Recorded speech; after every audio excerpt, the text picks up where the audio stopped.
Don't eat the whole box of donuts. It's easy to forget that, I forgot, hold on. Okay, wait, don't do it.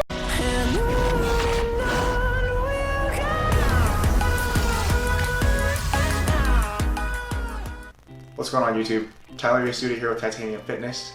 In case this is the first time you're seeing one of my videos, really quick introduction. I am a former NGA Natural Pro bodybuilder and a record-holding powerlifter in the USPA. I studied physiology at UCLA, where in my third year I dropped out in order to build a business where I've been coaching nutrition and training online for people just like you for the past 8 years now. All that said, I am not a nurse, so I wrote this video in collaboration with a few of the nurses that I have coached and I'm currently coaching, as well as, drum roll please. Okay, go ahead. Oh wait, I have to put it down. My name is Christine and I work as a registered nurse. Before working as an RN, I was an LVN for about 1.5 years. And in my RN career, I've worked 1.5 years in night shift ICU. And I currently work in a surgical ICU setting for the last about 1.5 years. And occasionally since the pandemic, I have been floating to the COVID ICU. I met Christine just before she started working as an RN, so we lived together for the past 3 years. So I have like somewhat indirect experience with her living situation, her work-life balance, while she's been an RN. Right, so really quick before I get into the list, I want to say that if you find this video helpful, please consider liking the video, possibly subscribing, or even sharing the video with your friends, family, or coworkers. I don't really make any money from YouTube. I make a living exclusively from coaching people, teaching them about nutrition and training, and helping them optimize that to fit within their lifestyle. So the idea is that the more people that see these videos, the better my business does, and the more time I then have to make more free content like this and to buy Christine toys. I want to start this section out by saying that I'm sure you are a great nurse, that you're educated, knowledgeable, and good at your job. But just throughout my own personal experience in nursing school and on the job, I haven't had many opportunities to learn in depth about nutrition, metabolism, or exercise physiology. And I will say, in my experience, even though I was a phys major, a lot of the stuff that I learned was actually quite outdated, and I didn't know that until later on. So like, in my current job experience, I try to do my best to stay up to date with the current body of evidence. A lot of the stuff that's coming out recently or has come out in the past 10 years doesn't really agree with the things that are in textbooks that might be 5, 10, 20 years old. So all of this is just to say that when you do first get into fitness, it's completely normal and it's totally okay to feel a little bit lost or overwhelmed with the amount of information available to you, especially online. And unfortunately, a lot of it might not be true, a lot of it might not apply to you directly. So we're here to help you hopefully sift through all of that. So as you know, being a nurse means you eat whenever you get a chance. We don't always have, exact break times, or if you're even lucky to get those 3:15s and a lunch, you just take the chance when you can. So the first thing you can do to try to make better food choices would be eating more of your meals at home. So when you do have a chance to cook, you have a lot more control over the things that are going into your meals. And I would highly recommend that you cook more food than you need for just that single meal, cooking out that you all have leftovers so that on the next day if you're working, you can bring some of that. Or you can just think of those cooked meals, those home cooked meals as your healthy foundation to your diet, and you can indulge elsewhere. It helps a lot also to have some easy, healthy meals around for when you don't have time or you just feel too tired to cook. So even like frozen foods, or we'll make a separate list at some point of foods you can have around the house that would help you stay on track with your diet. Another really big one is bringing your lunch or breakfast or dinner, whatever meal you're eating at work or meals, bringing that food with you, because if you go through the trouble of actually making your lunch and prepping all that food, it's a little bit easier to stay on track, at least giving yourself a chance to say no to ordering out every day or going out to eat or eating in the cafeteria, which most of you guys, if you do have access to the cafeteria, it's not going to be the healthiest choices, or even if it is, it might be really, really expensive and not really worth the money. While you are stuck at work, if you didn't manage to bring lunch, it's a good idea to have like frozen meals as a backup, or just some snacks in your locker if you have a locker, things that you can grab and eat, on a 15-minute break, or if there's ever a lull in the busyness of the day. One useful tip can be having a game plan for any time that your unit's having a potluck, or if patients' families bring in food, or if the doctors decide to buy lunch for the unit or something like that. Just remember that just because the food is less healthy doesn't mean you can't eat it at all. Just, you know, try to control yourself, have portion control in mind, as well as, you know, for example, if you guys are gonna have donuts for breakfast, just eat one donut, don't eat all the donuts, and save some for night shift. So while you're at work, your coworkers, the doctors, the people that you're around, they might introduce you to the latest fad or trend, diet, training style, whatever it is. And while I'm sure they mean well, a lot of these trends do fall on the more extreme end of the spectrum. The most recent review that I could find shows that 80+% of people who lose weight from dieting will rebound. That is to say that they will gain back more weight than they lost. This is largely just due to the lack of sustainability in a lot of these methods or trends or challenges. Like I said, a lot of them fall on the more extreme end of the spectrum, where the understanding is that you're going to do this for a week or a few weeks or a month or whatever, and then go back to normal. And in doing so, you might lose some weight, you might make some progress, and then you lose that very rapidly after. And that whole process, that cycle, is very discouraging. If you do decide to get involved in a challenge or a new trendy diet, that's totally fine, but I'd encourage you to think of that more as an experiment. Like you're trying to figure out what pieces of this diet or what pieces of this trend might suit you and might be something that you hold on to for the long term. The overarching goal, though, should be finding new habits or lifestyle changes that you could stick with for the long term.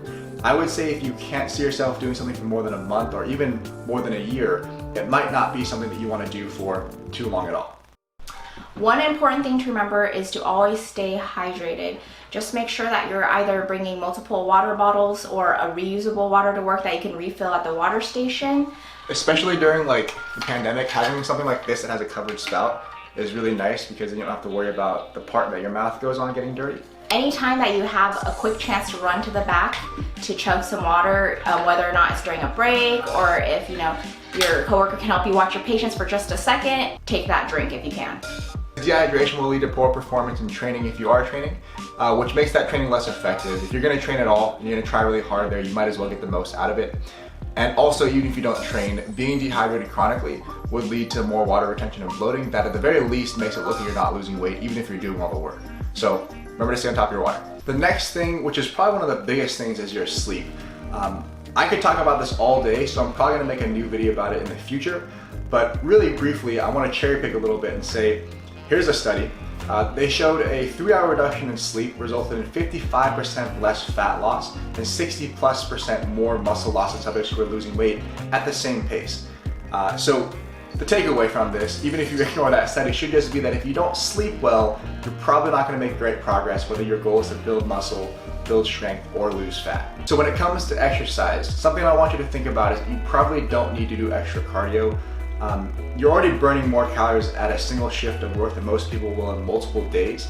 So instead, if you were just getting into exercising, I would encourage you to at least look into resistance training, you know, lifting weights, band work, plyometrics, bodyweight stuff, whatever it is. Anything that helps you build strength and muscle will probably serve you a little bit better.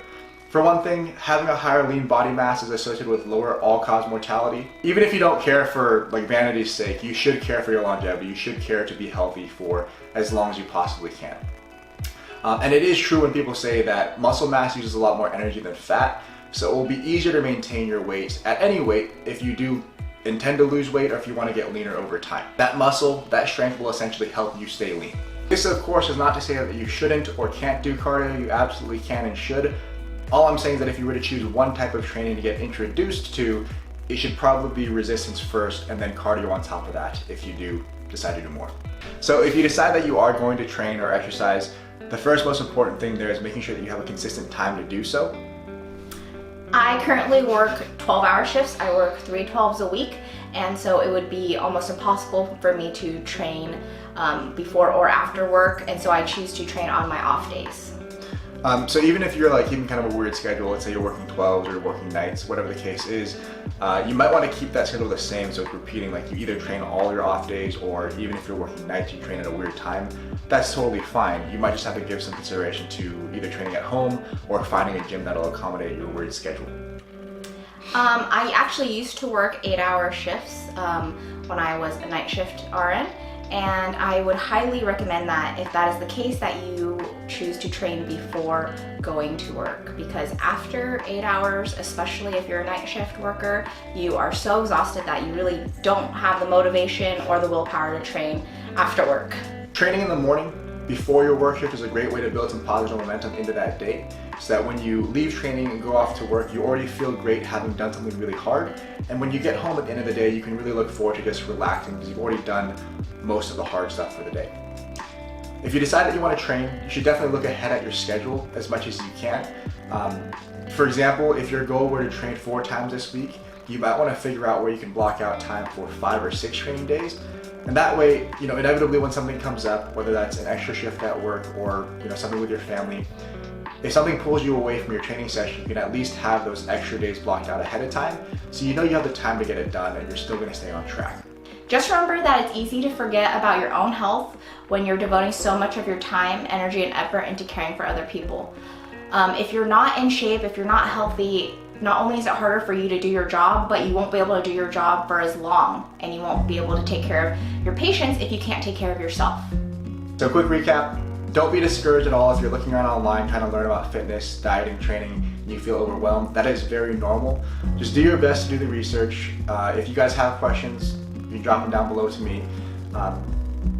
As far as training fads, challenges, trends, whatever, I would do your best to avoid them, or if you do get involved, do so minimally and try to find habits, long-term changes that you can stick to. When it comes to your food, do your best to do the prep work ahead of time to give yourself chances to make good food choices. Sleep is extremely important. Make sure you take care of that, but we will make a video about that in the future. Exercise, if you decide that you want to incorporate some exercise, I would focus mainly on resistance training, considering your job. And if you want to, on top of that, definitely work into other stuff, but resistance training first. Lastly, just make sure you are looking at your schedule, trying to figure out where this all fits. It's great that you want to make these changes, but if they don't actually fit into your lifestyle, it's not really going to work. It's just going to be discouraging to continuously fall off track.